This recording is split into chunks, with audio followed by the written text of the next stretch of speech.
Hi, this is Scott Garibay, and this is the first of a new series, Garibay Comic Books. And I wanted to, so when I'm doing these YouTube videos, I'm trying to do a couple things. One, I'm trying to do things we can learn from, things that are valuable. So hopefully that's what I'm trying to instill in my videos, or something that I want to see, right? And so I do think comic books are valuable. They're part of reading, right? So reading comic books is valuable. Playing comic book video games far less. Watching comic book movies far less valuable. But the tip of the spear is reading comic books, and that's incredibly valuable. Reading is one of the best activities there is, in my opinion. It's really meant a lot to me, and it helps me to provide for my family. It's incredibly important to me, right? So, and comic books got me into reading, very much helped get me into reading, and really allow me to continue to read great content even today. So I'm a comic book fan, and when I say I'm a comic book fan, I go to comic book shops and I buy comic books. Not graphic novels, not, I actually buy real, come out once every month, American 24-page color comic books, right? And so I'm a big fan. I've been collecting since I was 11 years old. My first comic book that I ever purchased was Punisher #5, and it's pretty far back in the day, right? And I've been collecting since then. So today's video is going to be I wanted to talk about and so I'm going to make videos that I would like to see. The people I care about, the people I know. I'd love to know why you read the comic books you read and what you like about the superheroes that you read. Right? And so today I'm going to talk about Captain America. Right? So I never was a big fan of Captain America, and I never really read his books for a long time. But I've come to a new understanding of Captain America, and he has quickly become my number 1 favorite Marvel superhero, right? And the reason why is I don't know why I just didn't think his powers were that cool. I just never really got him, right? And I never read him until Civil War. And Civil War came out, probably about 4 or 5 years ago, and so Civil War was pretty amazing. It was a fight between Iron Man and Captain America. And so Iron Man was saying, you know what? No more secret identities. We don't need to have secret identities. And Captain America said, having a secret identity is important, and we want to preserve this. And so the government was going to make all the superheroes give up their secret identities, or they'd be outlaws. They'd be breaking the law. And Captain America said, nope. We're going to keep our secret identities. And it was a great Marvel super event, right? A great Marvel comic book event. And I bought, I'm fortunate to own Civil War. I have all the original first edition comic books for them, and I read them, and they were fantastic. And it was really wonderful because you got this great battle between Iron Man and Captain America.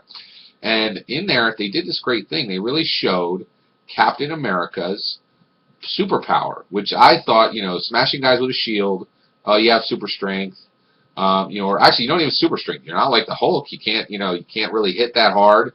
So you have enhanced strength, right? So enhanced strength and the ability to use a shield that well. It's like, what's that? It's kind of lame, right? So I never really understood Captain America. But in Civil War, Captain America led all these teams, right? And Iron Man was leading teams as well, and they were fighting each other, right? And there was this great scene. I'm a big fan of the Punisher, right? So he's kind of hardcore gun user, and he's kind of a dark dude, and and Frank Castle, and I read his first entire arc, all 100 comics, and I'm a big fan of Punisher, right? So Punisher is on the side of people having a secret identity, which is ironic because he doesn't wear a mask, right? But nobody really remembers Frank Castle. I think he has a secret identity. Yeah, he does, because nobody really remembers him, or what he was originally, right? And now he's just the Punisher, right? And so Punisher was on the side of the guys who were against the secret identity, right? And so he's doing his thing, and that's shooting people and beating the living, really beating people down hard, right? More than the people on the side of secret identities really wanted. He was out of hand. He was fighting too hard, being too cruel, being too violent, right?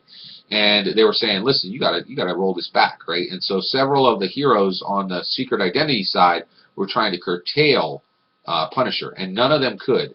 Some Punisher's like, I'm gonna do what I'm gonna do, man. We're all fighting on the same side, but the heck with you. I'm gonna do what I'm gonna do. And Captain America, and they explained this to Captain America, and Captain America said, dial it back. And that's it. It was all it took. One sentence from Captain America ended Punisher's, violent spree against the guys who wanted everybody's secret identity to go away. And so Captain America was able to control Punisher with one sentence, right? And then I realized what Captain America's superpower is. Captain America's superpower is leadership. Leadership as a superpower. I was like, holy cows! I never understood this. Right? And the way he leads is he's just admirable. Right? And then the more I thought about it, the more I totally understood Captain America. He stands for truth, justice, and the American way. Right? And he is an exemplar of all that's good about our country. Right? Liberty and freedom embodied in a man, strength and agility and adaptability. Right? And he tries to be a good man. He's always trying to be a good man. And Frank Castle respected Captain America so much that Captain America could control him with one sentence, right? And so this was, it was really subtle, and comic books aren't always subtle, and that's okay. I love, full four-color comic book action, but sometimes they spike up into truly high art,